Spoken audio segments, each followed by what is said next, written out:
Welcome back to Suman TV. ప్రస్తుతం మనతో పాటు ఉన్నారు analyst, TEDx speaker, legendary award winner in real estate doctor Nandi Rameshwar Rao గారు. సార్తో మాట్లాడదాం. నమస్తే సార్. సార్, ట్రంప్ మనం చాలా వీడియోస్ చేస్తూనే ఉన్నాం. ఇప్పుడు రీసెంట్గా చూసుకుంటే H1B వీసా రూల్స్లో మార్పులు చేర్పులు జరుగుతున్నాయి. ఇంకా డిపెండెంట్ వీసా ఎవరైతే ఉన్నారో వాళ్ళకి కొంచెం టెన్షన్ అని చెప్పేసి అంటున్నారు. డిపెండెంట్ వీసా ఉన్న వాళ్ళు మరి రెన్యువల్ చేసుకుంటే చేసుకోకపోయినా వచ్చే ప్రమాదాలు ఏముంటాయి అంటారు ఒకసారి? ట్రంప్ వచ్చిన దగ్గర నుండి చాలా మందికి గుండెల్లో రైలు పడరు. ఇంతవరకు ఇండియాకి పరిగెట్టి ఇప్పుడు అమెరికా వాళ్ళు కూడా పరిగెడతారు. ఎందుకంటే ఆయన ప్రెసిడెంట్ అయ్యి దాదాపు 2 నెలలు hours. I think 20 correct 2 months అనుకుంటా. 21 ఇవాళ 21 కదా. So 2 months correct time set అయింది. ఈ 2 months లో కొన్ని అలజడులు బాగా క్రియేట్ చేసాడు. ఏంటంటే మనం చెప్పుకుంటూ వచ్చి ఒకసారి రిపీట్ చేయడానికి, బర్త్ టూరిజం మార్చాడు, వీసా ప్రొసీజర్ మార్చాడు, లాటరీ సిస్టమ్ మార్చాడు, పార్ట్ టైం జాబ్స్ మార్చారు, ఇల్లీగల్ అది మాత్రం పాజిటివ్ గా తీసాడు. ఆ పాయింట్ వరకు ఇల్లీగల్ ఇమిగ్రెంట్స్ ని తీసేయడం కరెక్ట్. ఎందుకంటే ఆయన ఓట్లు గెలిచిందే ఆ పేరు చెప్పి చేశారు. మేము ఇల్లీగల్ బయట వాళ్ళని పంపించేస్తాం, ఎవరైతే క్వాలిఫైడ్ కదా, ఎవరైతే స్కిల్డ్ లేరో వాళ్ళని పంపించేస్తాం, ఆ ఓట్లో ముందే చెప్పాడు ఆయన. సో అది ఆయన కంట్రీ కోసం ఆయన స్వార్థం ఉన్నట్టు తప్పలేదు. మిగతా కొన్ని డిస్టర్బెన్స్ ఉన్నా ఈ ఇల్లీగల్ ఇమిగ్రెంట్స్ అనేది ఏం చేశారంటే దానికి సపరేట్ ఆయన ఏమంటున్నాడు, మన వాళ్ళకంట ఇతర దేశస్తులు ఎస్పెషల్లీ ఇండియా వాళ్ళు బాగా ఎక్కువ సంపాదించి మంచి పొజిషన్స్ ఆక్యుపై చేస్తున్నారు, senior positions.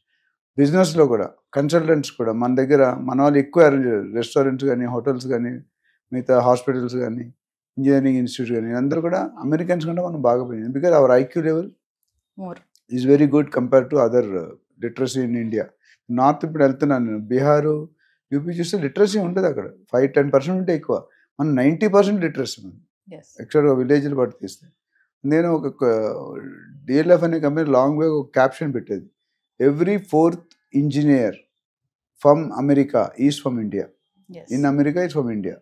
Every 4th engineer from India is from south. Every 4th engineer from south is United UP and AP and Telangana. అది మన హిస్టరీ. అంటే ఇంజనీర్కి అంత రెస్పెక్ట్. అట్లనే డాక్టర్.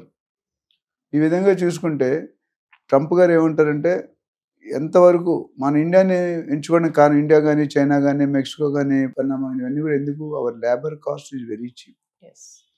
$10 $15 గంట ఇస్తే పని చేస్తాం. అదే పని సేమ్ వర్క్ $50 ఇవ్వాలి గంట. అంటే $50 వర్సెస్ $10, 40 అంటే 80% సేవింగ్ మనకు జాబ్ ఇచ్చిన్నారు.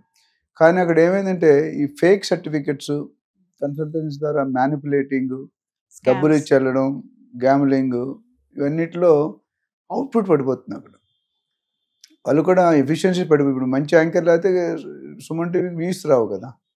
వ్యూస్ రానప్పుడు మీకు రెవెన్యూ ఉండదు. రెవెన్యూ అయితే మీరు తీసేయాలనుకుంటారు. అదే మీరు మంచిగా చేస్తుంటే మీకు ఇంకా అప్రిషియేట్ చేసి ప్రమోషన్ ఇచ్చి ఇంక్రిమెంట్ ఇస్తారు. అక్కడ కూడా అదేమవుతుందంటే ఈ బయటకు వచ్చింది. దాంతోపాటు మన ఎలాన్ మస్క్ మెయిన్ రీజన్, ఆయన ఉన్న వాళ్ళందరూ H1B వీసాల్లోనే ఉన్నారు. ఆయనకి పవర్స్ ఇచ్చిన తర్వాత మామూలు ఏమీ లేకుండా ఆయన ఇరగొడతారు, చింపేస్తాడు మొత్తం. పవర్ డోజ్ అనే డిపార్ట్మెంట్ మొత్తం ఆయన చేతిలో ఉంది. రామస్వామి పక్కకి వెళ్ళిపోయాడు, వేరే గవర్నర్ ఏదో దానికి పంపించారు. సో ఈయన ఇప్పుడు ఈయన ఏం చెప్తే తానా అంటే తందానా అనాలి ట్రంప్. ఎందుకంటే ఈయన ఎలక్షన్, ఈయన క్యాంపెయిన్ వల్లే ఆయన పెరిగాడు.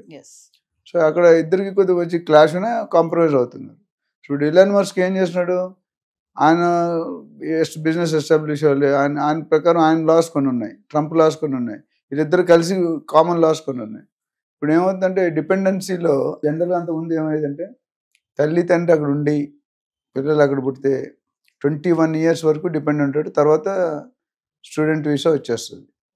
స్టూడెంట్ వీసా వస్తే ఇంటర్నేషనల్ కెరియర్ స్టార్ట్ అవుతుంది. దాని తర్వాత అక్కడ సెటిల్ అయ్యే అవకాశం. ఇప్పుడు ఏమన్నా పుట్టిన పిల్లలకి అసలు సిటిజన్షిప్ లేదు, గ్రీన్ కార్డు కానీ ఇవన్నీ ఇవ్వరు.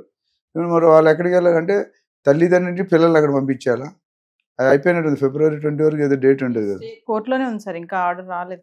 అంత ఈజీ కాదు అది. ఎందుకంటే 150 years బట్టి ఉన్న లాని ఒక్కసారి కదిలించడం అంత ఈజీ కాదు. అంటే ఈవో సైన్ చేశాడు executive order, but EO sign చేసిన ఆర్డర్లన్నీ అమలు పరచాలని ఎక్కడ అరుగుతుంది. ఎందుకంటే సెనేట్ ఉంటుంది, వాళ్ళకి క్యాబినెట్ ఉంటుంది.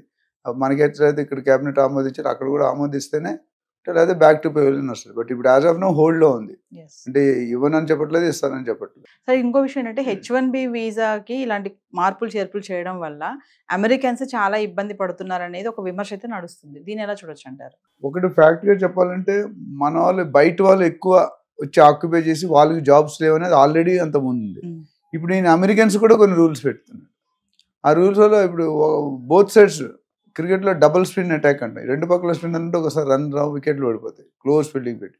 ఇప్పుడు ఏమైంది, ఫస్ట్ ఒకటే ఉండేది, ఇప్పుడు రెండోది ఏంటంటే మనకి ఏమేంటి కండిషన్ వాళ్ళు కూడా కొంతమందికి అప్లై అవుతున్నాయి. అప్లై అయినప్పుడు they are not very happy. ఈయన అసలు ఎందుకు ప్రెసిడెంట్ అయ్యాడు? ప్రెసిడెంట్ గారు ట్రంప్ గారి ఉద్దేశం ఏంటంటే, అమెరికాలో ఒక రూల్ ఏంటంటే any president can become for 2 terms. మన నరేంద్ర మోడీ 6 సార్లు 3 సార్లు సీఎం, 3 సార్లు, అక్కడ అలాగ ఉండదు. Only maximum George Bush, Bill Clinton, Barack Obama అందరూ కూడా 2 times, 3 times లేదు. అయితే ఇక్కడ ఈయన రికార్డ్ బ్రేక్ చేసిన ట్రంప్ మధ్యలో ఓడిపోయాడు, ఇప్పుడు ఇచ్చాడు. తర్వాత ఇంకా అది రాదు, ప్లస్ ఏజ్ కూడా అయిపోతుంది, 82 years అవుతాడు. సో నేను మళ్ళీ ప్రెసిడెంట్ అవ్వాలను, నేను ప్రెసిడెంట్గా దిగిపోయే ముందు హిస్టరీని రీరైట్ చేస్తాను, అందుకనే 150 సంవత్సరాల చరిత్ర గల పాలసీని నేను మార్చానంటే చరిత్రలో ఉండిపోతాడు. చాలామంది నేను ఒకసారి చెప్తుంటాను మీటింగ్స్లో, మీరు చదువుకున్న స్కూల్కి కానీ కాలేజీకి కానీ మీరు ఎప్పుడైతే చీఫ్ గెస్ట్కి వెళ్తారో ఆ రోజు మీరు ఆనందంగా ఉంటారు. మీరు జేడి లక్ష్మీనారాయణ చెప్తారు, ఇది ఐపీఎస్ ఆఫీసర్, మీరు ఆటోగ్రాఫ్ అడగడం కాదు, మీ ఆటోగ్రాఫ్ అడగాలి. మీరు జనంలో ఒక మెంబర్గా ఉండకూడదు, మీరే రీజన్ అయ్యి జనాలు మీకోసం రావాలి. ఈ పాయింట్ చూసుకుంటే చాలా ఇంపార్టెంట్. అంటే లైఫ్లో ఏదో సాధించినట్టు. మన స్కూల్కి మన చీఫ్ గెస్ట్ అంత అదృష్టం ఎంతమంది వెళ్తారు? కమింగ్ బ్యాక్ ఏంటంటే ఈయన ట్యాక్స్లు ఇంపోజ్ చేస్తాడు ఇండియన్ గవర్నమెంట్. ఇండియా వాళ్ళు చేస్తాం కాబట్టి మేము కూడా పెడతాం, వీలైతే 100% పెడతాం. అంటే బయటికి బాయ్ అయినా లాన్ అన్న యుద్ధాలు జరుగుతూనే ఉన్నాయి. కనిపించిన మహాభారతం యుద్ధాలు ఉంటుంది కదా, అటు కురుక్షేత్రం అట్లా ఉన్నదన్నమాట. సో ఓవరాల్గా చూసుకుంటే students are not happy, H1B visa are not happy, employment already కొన్ని వేల మంది లిస్ట్ అయ్యారు. లాస్ట్ టైం 18,000 కొంతమంది వచ్చేసారు, ఇంకా కొంతమంది వస్తున్నారు. రానున్న రోజుల్లో లాస్ట్ టైం మాట్లాడుకున్న 54 లక్షల్లో 18 లక్షలు ఇల్లీగల్ ఇమిగ్రెంట్స్, చదువు లేకుండా, స్కిల్ లేకుండా, నాలెడ్జ్ లేకుండా, ఫేక్ సర్టిఫికేట్స్ పెట్టి. అది చేయకూడదు. నాకు ఇప్పుడు ఇండియా కూడా ఒప్పుకుంది తీసుకోండి, ఎందుకంటే జెన్యూన్ రీజన్ చెప్తున్నాడు ఆయన కొద్ది క్రాక్, కొద్ది నాటి అయినా ఆయన దేశం కోసం ఆయన కష్టపడంలో ఎటువంటి తప్పు లేదు. అయితే ఈయన తీసుకున్న యుఎస్లో ఎకానమీ బట్టి మిగతా కంట్రీల ఎకానమీ డిపెండ్ అయి ఉంటుంది. ఇప్పుడు చాలామంది ఏమన్నారు, ఇంకా ఇలా జాబులు తీసుకుంటూ పోతే నెక్స్ట్ పరిస్థితి ఏంటి? ఈ జాబులు అప్పుడు వాళ్ళకి ఆల్టర్నేటివ్ ఏం చెప్పాడు, మీరు లీడర్స్ని డెవలప్ చేయండి. ఇప్పుడు మీకు టీమ్ లీడర్ ఉన్నాడు మీ కంపెనీలో, CEO ఉన్నాడు, డిఫరెంట్ పొజిషన్స్ ఉన్నాయి. ఎందుకు? Level of hierarchy. అట్లా అక్కడ కూడా లెవెల్ ఆఫ్ హైరార్కీ కొంతమంది లీడర్స్ని అపాయింట్ చేసి డైరెక్టర్గా వాళ్ళని ఇండియన్స్ బయట ఆ పొజిషన్ భర్తీ చేయడానికి మీరు టీం డెవలప్ చేసి ట్రైన్ చేయండి అంటున్నాడు. అంటే ఈజ్ వెరీ క్లియర్ దట్ ఇప్పుడు ఈ doesn't want others to come. కొత్త వాళ్ళు వెళ్ళడం అనేది కళ. 2010-11 తర్వాత అప్లై చేసిన వాళ్ళు ఎవరికి లక్షల్లో వెయిటింగ్ ఉంది, ఎవరికి వచ్చే దాఖలాలు లేవు. అంతమంది 2010 ముందు వెళ్ళిన వాళ్ళు బతికిపోయారు, వాళ్ళకి ఛాన్స్ లేదు. Waiting list too much. మా సెకండ్ అవార్డు క్లబ్ అని ఉంది మారేడుపల్లిలో, 30 years వెయిటింగ్ లిస్ట్. ఇవాళ అప్లై చేస్తే మీరు 35 అనుకోండి, 40 అనుకోండి, 70 సంవత్సరాలు అప్పుడు మీరు ఏమే ఎంజాయ్ చేస్తారు. బట్ ప్రీమియం క్లబ్, ఇండియాలోనే one of the top most club. అక్కడ వచ్చే వాళ్ళు కలెక్టర్లు, IPS, బిజినెస్ MDs వాళ్ళు వస్తారు. సో ఓవరాల్గా చూసుకుంటే ఇది ఇంపాక్ట్ అనేది కొద్దిగా పడుతుంది. ఎందుకంటే ఇప్పుడు ఆల్రెడీ US ఎంప్లాయ్మెంట్ తిరిగి వచ్చిన వాళ్ళు, కొంతమంది స్టూడెంట్ వీసాలో మనం లాస్ట్ టైం అడుగున్నాం OPT, అందులో రూల్స్ మార్చాడు, లాటరీ సిస్టమ్ రూల్ మార్చాడు, వీసా రూల్ మార్చాడు, ప్రొసీజర్ మార్చారు, ప్రీమియము, నార్మల్, ఆర్డినరీ.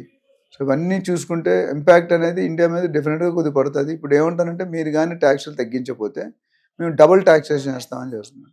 అట్లానే ఇప్పుడు పెట్రోల్ కానీ, డీజిల్ కానీ, ఆయిల్ ఇవన్నీ కూడా మిగతా దేశం ఏవైతే వాళ్ళు ఇంపోర్ట్ చేసుకుంటున్నారో అది కూడా ఇక్కడ డెవలప్ చేయమన్నాడు. అమెరికాలోనే డెవలప్ చేయడం వాళ్ళు తీసుకోం. డెసిషన్స్ అన్నీ ఎట్లా ఉన్నాయంటే కొద్దిగా హార్ష్గానే ఉన్నాయి. సో ఎంతవరకు దారితీస్తుందో మనకు తెలియదు. ఏదేమైనా సార్, ట్రంప్ వచ్చిన 2 నెలల్లోనే చాలా ఆయన పరిపాలన ఏం సరిగా లేదు అని చెప్పేసి అమెరికన్స్ నుంచి కూడా ఒక విమర్శ అయితే నడుస్తుంది. దాన్ని ఎలా చూడొచ్చు అంటారు? ఇప్పుడు అది నేను 100% అగ్రీ అవును. ఒక గవర్నమెంట్ వచ్చినప్పుడు అపోజిషన్ ఎన్నైనా చెప్తారు. ఇప్పుడు మీ ఛానల్సే కొన్ని ఉన్నాయి, పేర్లు చెప్పాం. కొన్ని ఛానల్స్ బీజేపీకి సపోర్ట్ చేస్తాయి, కొన్ని ఛానల్స్ కాంగ్రెస్ సపోర్ట్ చేస్తాయి, కొన్ని ఛానల్ వైసీపీ, ఏదో ఉన్నాయి. సో ఫర్ ప్రో అండ్ రెండు పక్కల వయసు వరుస ఉంది. కొంత అయితే మార్కెట్లో నడుస్తుంది వాస్తవమే, బట్ కొన్ని మంచి పనులు ఎవరు చెప్పట్లేదు కదా, ఓన్లీ చెడ్డ పనులు చదువు. అమెరికా అంటే ఇంతవరకు ఇతర దేశాల మీద యాక్షన్ తీసుకున్నాడు. ఇప్పుడు ఏంది అమెరికన్స్ మీద కూడా యాక్షన్ బౌన్స్ బ్యాక్ అవుతున్నారు. సో దానివల్ల it's not a good sign. But maybe నీకు తెలిసి ఒక 6-7 నెలల్లో పరిస్థితి అయితే అటైనా వెళ్తుంది, లేదా ఇటైనా వెళ్తుంది. ఇటు వెళ్తే బాగుపడతారు, అటు వెళ్తే కొద్దిగా లేకపోతే. You have to wait and watch. Thank you sir. Thank you.